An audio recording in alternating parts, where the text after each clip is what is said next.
Hey guys, welcome back to the channel. I have here two marine ECMs. These are 4.3 liters Volvo Penta coming from Florida. Fernando, these are your computers.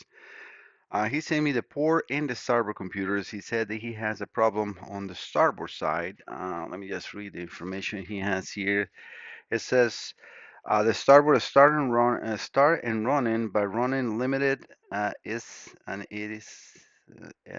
a lot of different RPM with the port side was was fixed before locally but don't work as it should.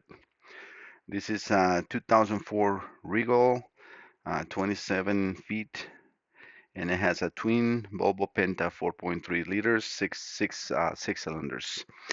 All right, so he said the port has no problems and is running great. Well, uh, I noticed I did a recording on both sides, so we have the port on the left side and the starboard on the right side. So these are the recordings that I have from both of the computers, kind of trying to run at the same exact RPMs, and we will see what we have. But let me show you the recordings. Sorry, not the recordings, the folders on the port.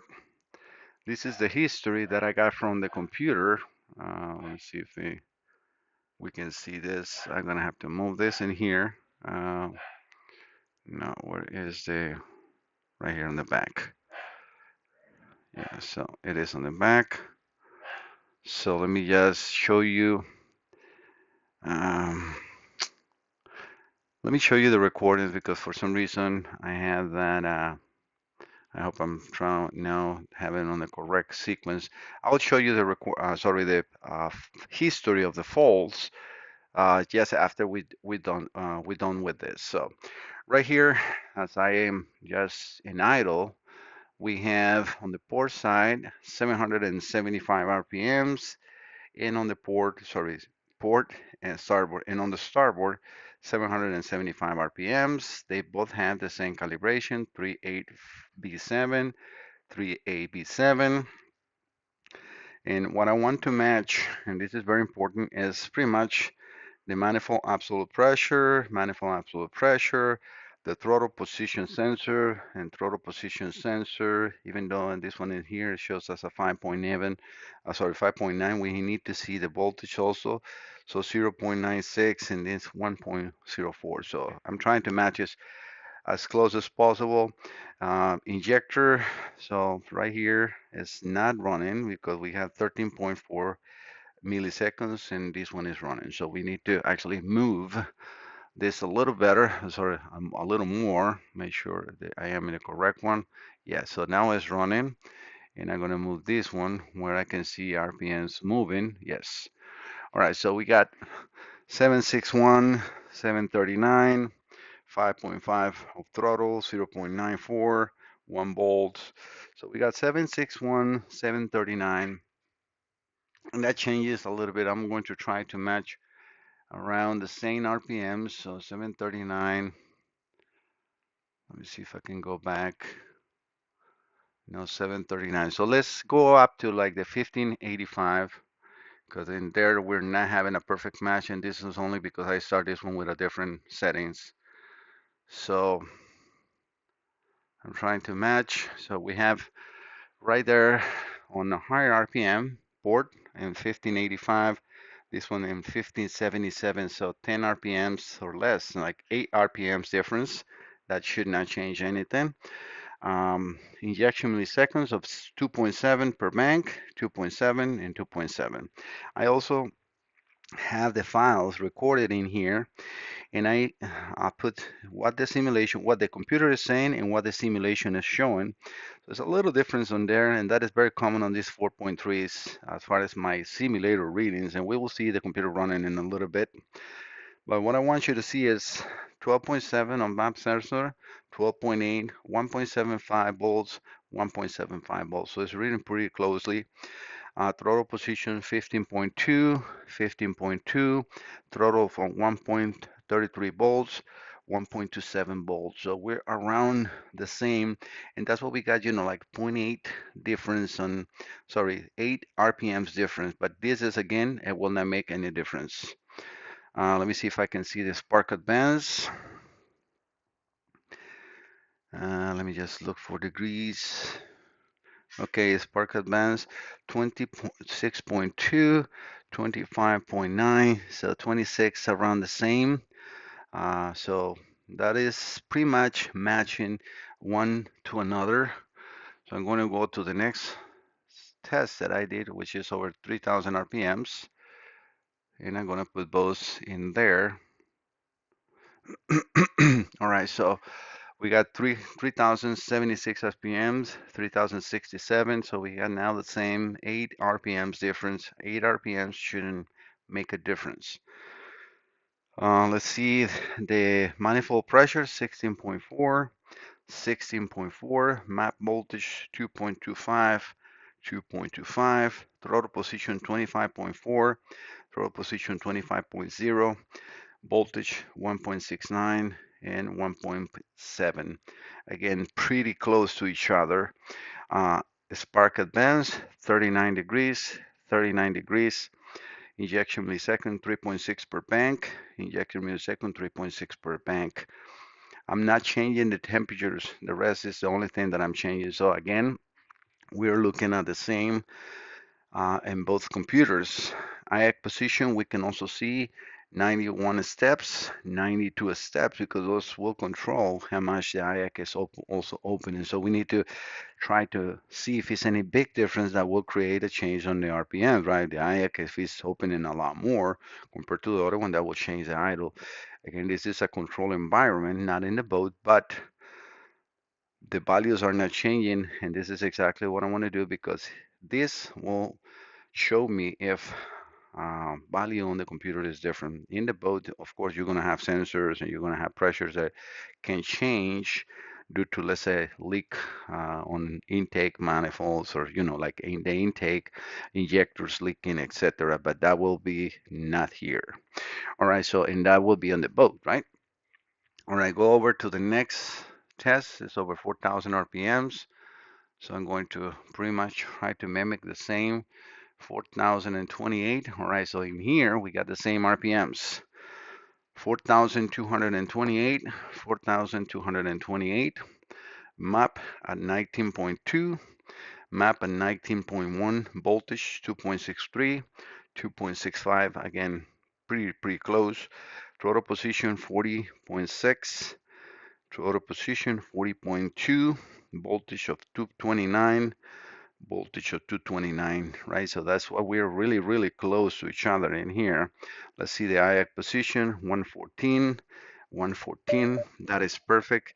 Injection per bank at 4.6, 4.6. Spark advance 39.7 and 40. So it has like a 2.3 degrees of a spark advance difference. I will still feel the same that this will make no difference.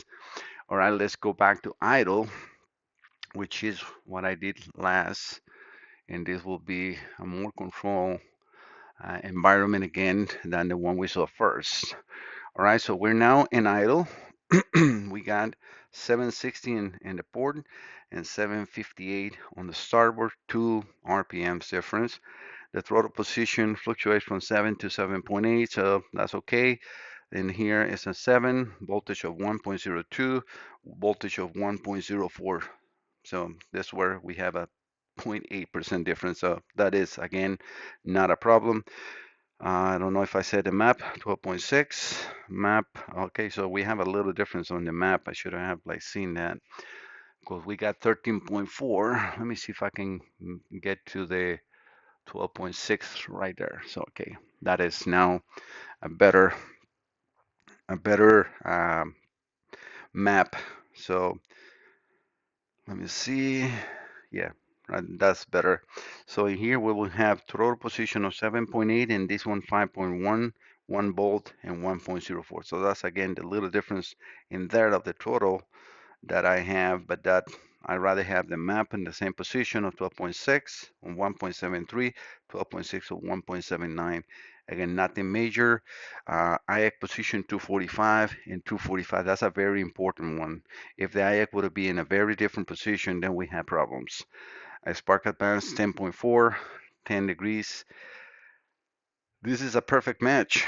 And we have, 761 RPMs and 758, so 3 RPMs difference. This will not even notice. I have seen boats running without problems with 20, 30 RPMs difference from an engine to another engine, and that makes absolutely no difference. So yeah, Fernando, this is not conclusive. I cannot see any problems in here, so I'm going to close this now. These are the recordings that I saved for him, and I have it on my diagram in here. So let's go now to the actual history on the faults. All right, so this is the port, and these are the faults. They are, or they were in history in the port. On the port computer, history-wise, hopefully you guys can see that. Let me zoom this a little more so you guys can see that better. So we got code numbers you can read 14, 22, 34, 41, 44, 81, which repeats, and it says 41 to at the end. So coolant sensor voltage high, throttle position sensor voltage low, manifold pressure sensor voltage low, EST sensor, system has an open circuit, NOC2 inactive, cam signal, injector A and B, cam communication both fault, EST fault. And this is in a computer that he said is perfect. All right, so I'm going to open now the board, sorry, the start board, and we're going to go and see those values the same. I mean, those faults, not the same, because this one has actually 16 faults, but a lot of the faults repeat. So in here we have coolant sensor voltage high, throttle position sensor voltage high and low, manifold temperature sensor voltage high, manifold pressure sensor voltage high. This is screaming to me a sensor there is shorted or a problem on the harness. EST system has an open circuit, NOC1 inactive cams and cam signals, pump low, injector A and B, 5-volt reference malfunction, cam communication bus fault, EST fault, EST-A.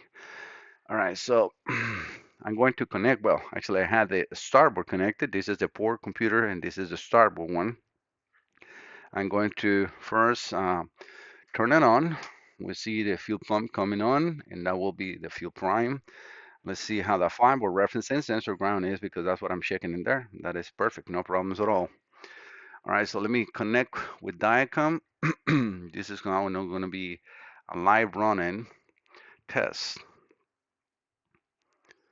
All right, so we're going to select from Diacom MEFI 1 to 4, click OK, and this should detect the computer, and it does. We select for our test mode 1. That's the one that gives me the most pits, and on these MEFI 4s I actually have deselected because there's too many pits it's not for all of them, so I try to keep the one that I use the most unless I need to change something that I can go into here and then I can select, because if you see here I can scroll down and you see all these ones that have no tick mark are deselected. So I can go and it's a ton of pits on these computers that I can still select. All right, so but let's plug in. All right, so we are connected to the computer. Everything should be on the readings for an idle. We can see that we have 0 trouble codes, and it says that start without malfunctions 3 times. All right, so I'm going to run the computer, and we can see the computer running 3.23 milliseconds. And when it says that on my simulator, this is showing 2.3. I can also put the oscilloscope so we can see the signals. Let me put that in here. Actually, before I do that, let me open the oscilloscope. Trying to help them. I always do my homework for them to help them on the boat because there are, is it the computer? Is it the boat? I don't see a note from Fernando telling me that he did plug another computer or if he runs good or not with another computer, which I honestly doubt it. All right, so it's not seeing my oscilloscope. Give me 1 second. Like there was plugging it back in. Sometimes the computer does that. I have to reboot the computer today, Windows, and trying always to run commercials through your computer and try to update. Even though I have Windows updates, turn off. It always slow down the computer. So, but yeah, let's select the oscilloscope.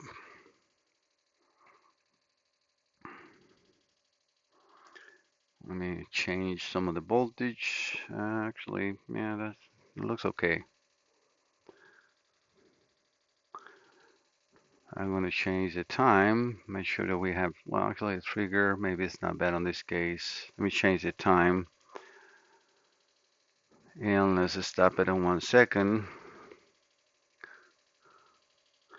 So we can see here, the yellow is the TAC, the green is the EST, and the blue and the red are injectors. So I'm going to, I can see immediately that these all signals are present and good. 2.8 to 0 volts should be the EST, and it is. Our tachometer should be from battery voltage to 0, and that is pretty much what we got here. Yeah, so those are looking good. So let me deselect from the oscilloscope channel green and yellow and keep the injectors in here because I want to first read the amplitude of the waveform to make sure the injectors are being pulled close to ground. It's actually a little too low right there. Yeah. And then do the same thing on the red channel to make sure that they're close to 0 volts, and they are. So we can see on the blue we have from battery voltage to 40 millivolts, and on the red from battery voltage to pretty much 40 millivolts. So both drivers are being pulled properly, and we have a very nice waveform. Why I say that? You see these oscillations at the end after the injector has been open. That is what you're looking for. That's a good driver. All right, so let's measure the time to see which one is correct, if it's the computer or my simulator. So the computer is saying 2.3 and my computer is saying 3.1, 3.2. So you can see it's 3.8, 3.18, so almost 3.2 milliseconds. So my simulator is right in the money. And that doesn't mean it's nothing wrong with the computer. It's just I have seen this on the 4.3s all the time. So nothing wrong with that. And if we read the red channel, we got exactly the same time, 3.184. So those injectors, both banks are open as they are supposed to. So there is nothing wrong with those signals. Let's go back to Diacom. And we have no fault codes. So what is this telling me? That this is screaming to me that the problem is on the boat. We have no faults in here. It looks like oh yeah, throttle position and everything is correct. As you see, my values when I'm running in here, 12.6 on idle, around 7%. This changes as normal due to the voltage on my simulator, but we're pretty steady, 757, 758 RPMs. I can, and I will now, so you can see all those values. I'm not gonna touch anything. I'm just going to keep the same values as we have. So we got around 7 to 8 and 1 volt on the throttle position, 12.6 and 758 RPM. So let me connect the port side. Well, it's already almost 20 minutes long. All right, so I got the port connected and disconnected the starboard. So I'm going to connect again like I haven't. So let me, yeah, still recording. Let me turn this on. We got the fuel pump prime and it's good. 5-volt reference and sensor ground, good. So pass the test. Let's connect to the computer like we just started. All right, so select mode 1 and click in here. We got the same checksum, 38B7, and no faults. Let's start with all malfunctions 8 times. All right, so let's run this. With the same, I haven't touched anything. We see 3.2 milliseconds, 3.1 to 3.2. So my simulator, you see it goes from 3.1 to 3.2. That is exactly what we saw before in there. We can see 7.8 or so, 1.04, 757, 758 RPM. That's exactly what we got, what we just got before. 12.5, 0.1 inches of mercury difference. The voltage is pretty much the same. Again, nothing that brings my attention to say these computers have any difference. All right, guys, I'm not going to take much longer. This is trying to help a customer. I have explained this in many videos. If you're using Diacom and you want me to help you And I recommend to any boat owner that has Volvo Pentas or so to please just go and help yourself and order Diacom Rinda laptop base, because this is what you can do with a laptop base. Software, don't buy the TechMate, because that's a code reader and it gives you data, but you cannot record anything unless you use your phone to record it, and that's very not helpful. So in here, if you are running your boat, like let's say you just connected this to your boat and it's running from cold, immediately hit this camera right here. This is going to start a recording. Okay, now take the boat, go, and I always recommend to do a test like this. 1 minute or two at idle, then raise it up to 1500 RPMs for 2 minutes. Keep it steady on the same 1500 RPMs or so that you can. Then go up to 3000, 3200 RPMs. It's 2 minutes in there too.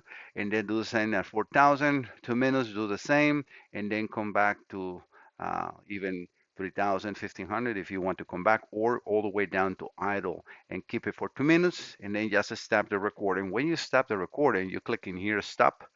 This is where you can put your name or the name of the recording. I'm just going to type. You see, I can put anything that I want, and this will be saved. Where these files are saved. All right, so let me disconnect this computer and then turn this off, because we know that we have no problems in here. So after you have these files or you have recorded, let's say right now I'm not connecting to any computer. Let's say yes, let me even close this up, and I'm going to open it so you guys can see how it is before you even connect to the computer. So now you're at your house and you want to analyze that data. Okay, so well, you're not connected to a boat, but you can still use the software. You're going to go to this folder right in the top of the camera. You click on that folder, that's going to open, and where you have saved these documents, that tells you the path. So it's in Documents, Diacom, and Record.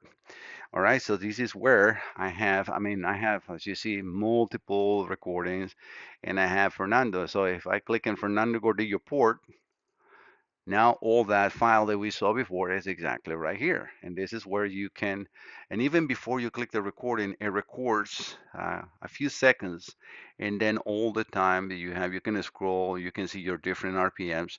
These folder or these files, okay, so if I want to, like, you can send it to me. So you're going to go over to your documents, and you look for Diacom data, and then record. Then you can select this file. Let's say, I'm going to select these two,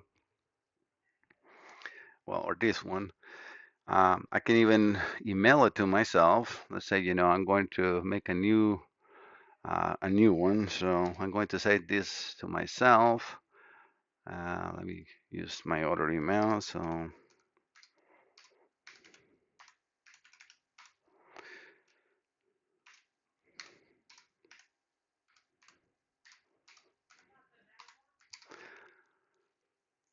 right, cancel. And then I'm just going to put test. All right, so while I'm here, now you can add, insert, right? This is an Outlook. Insert, attach a file, browse this computer. I'm going to go there. So I'm going to go over to Documents, Diacom Data, Record, and I'm going to select whatever I need or whatever I want to send. So Fernando, did I pass it? Yeah, right here. So I select that one, and it's going to move it over here. It's only 420 kilobytes. So you can send, I don't know, 20 recordings if you want, and then send this to me. Like that, I can help you, because if I see something that needs to be addressed in the boat, I can tell you right away. Or if I don't see nothing wrong, then well, then send me the computer and see if I can help you with. That will be very helpful for yourself. Don't waste your time sometimes in trying to perform tests that you are going blind. Using Diacom, it gives you all the chance to do a lot more than what you can just with a multimeter. All right, guys, thank you so much for visiting the channel. Don't forget to subscribe. See you next time. Bye bye.